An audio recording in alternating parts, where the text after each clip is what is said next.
किसान की घड़ी। एक दिन की बात है। एक किसान अपने खेत के पास स्थित अनाज की कोठी में काम कर रहा था। काम के समय उसकी घड़ी कहीं खो गई।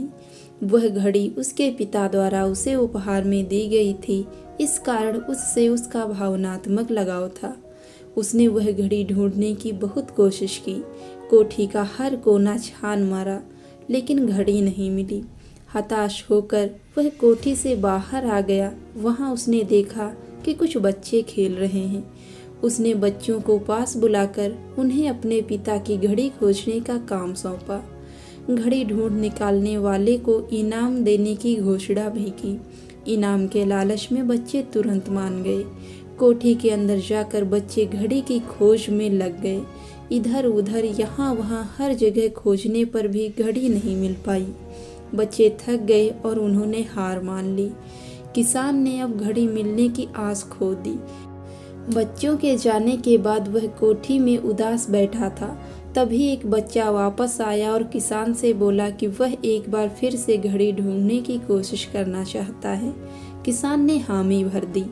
बच्चा कोठी के भीतर गया और कुछ ही देर में बाहर आ गया। उसके हाथ में किसान की घड़ी थी। जब किसान ने वह घड़ी देखी तो बहुत खुश हुआ। उसे आश्चर्य हुआ कि जिस घड़ी को ढूंढने में सब नाकामयाब रहे, उसे उस बच्चे ने कैसे ढूंढ निकाला। पूछने पर बच्चे ने बताया कि कोठी के भीतर जाकर वह चुपचाप एक जगह खड़ा हो गया और सुनने लगा। शांति से उसे घड़ी की टिक टिक की आवाज़ सुनाई पड़ी और उस आवाज़ की दिशा में खोजने पर उसे वह घड़ी मिल गई। किसान ने बच्चे को शाबाशी दी और इनाम देकर विदा किया। शिक्षा।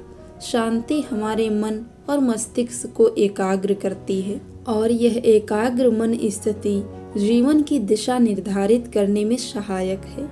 इसलिए दिन भर में कुछ समय हमें अवश्य निकालना चाहिए, जब हम शांति से बैठकर मनन कर सकें। अन्यथा शोरगुल भरी इस दुनिया में हम उलझ कर रह जाएंगे। हम कभी न खुद को जान पाएंगे, न अपने मन को।